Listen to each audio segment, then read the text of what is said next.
Hey, welcome to Chasing Green. Today we're talking about the Dakota Packable Mallard decoys. When Dakota came out with these, I told everybody I knew this is a game changer. These are going to be the best decoys ever made, and they are. They do have a couple of flaws that we've noticed over this past year. We used them this past season. We're extremely hard on our equipment. We hunt public ground. We hunt in 7-degree icy temperatures all the way through the thickest stuff you've ever seen, dragging them around on rig 'em rights.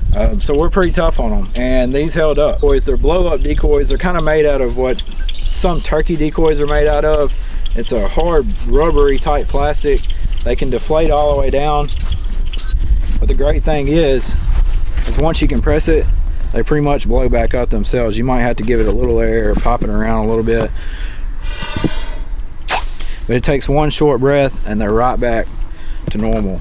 We got a dozen of them this year. I bought 6 and Glenn bought 6. They come for $60 to $70 for 6.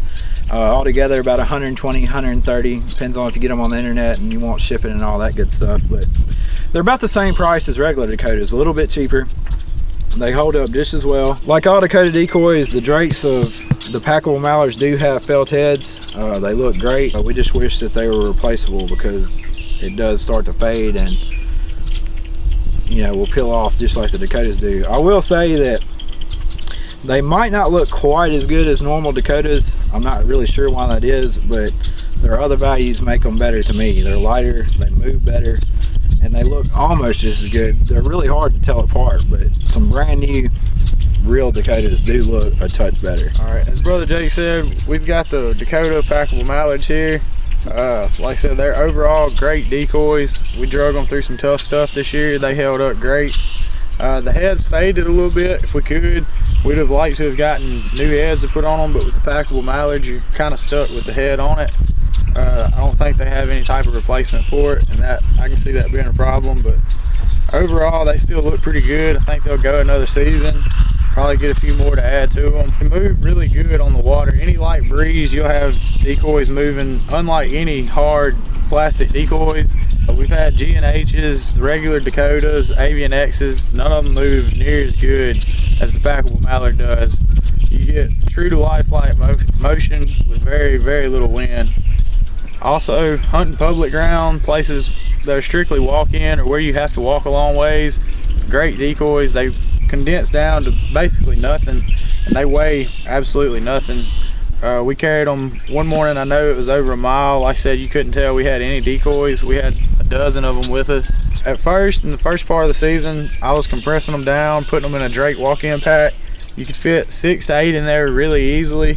Wouldn't stress them out or anything, packing them in there. Later on, I did put them on rig 'em rights just because we could throw them in the sled.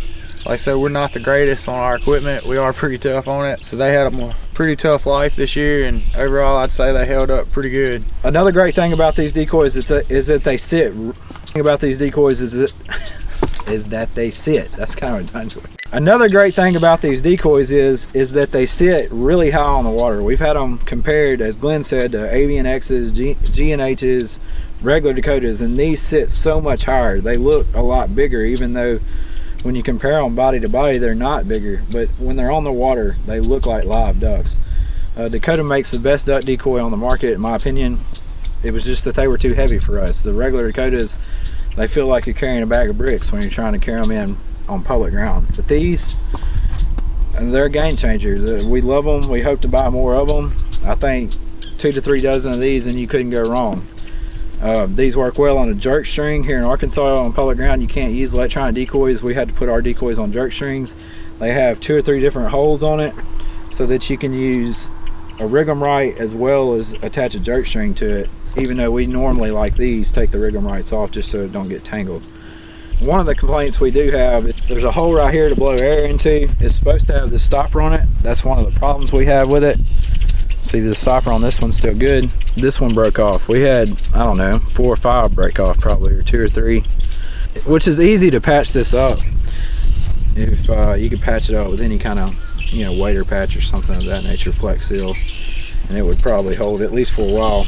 The keels on them seem to me to be pretty weak. We didn't have any problems out of them, but I could just see where if you hit one just right, or something of that nature that they could tear, and I believe once they do tear, they would go ahead and come off after very many more uses. As Glenn said, wish that they had replaceable heads, a little tougher stoppers on the back, maybe a little bit tougher keel. Overall, I've been duck hunting my whole entire life, and this is by far the best decoy I've ever used. We're not affiliated or associated with Dakota Decoys in any way. We just believe in this decoy. It moves better, it carries better, and it draws ducks better. If you go back and watch some of our videos, we had ducks landing all over these things. And they shine good when the sun's out, but they also look good when it's cloudy. We hope you enjoyed this review. We hope that you learned what you need to know if you're thinking about getting some packable mallard decoys. And if you did enjoy it, be sure and hit that subscribe button, smash that thumbs up. Lord willing, we'll catch you next time.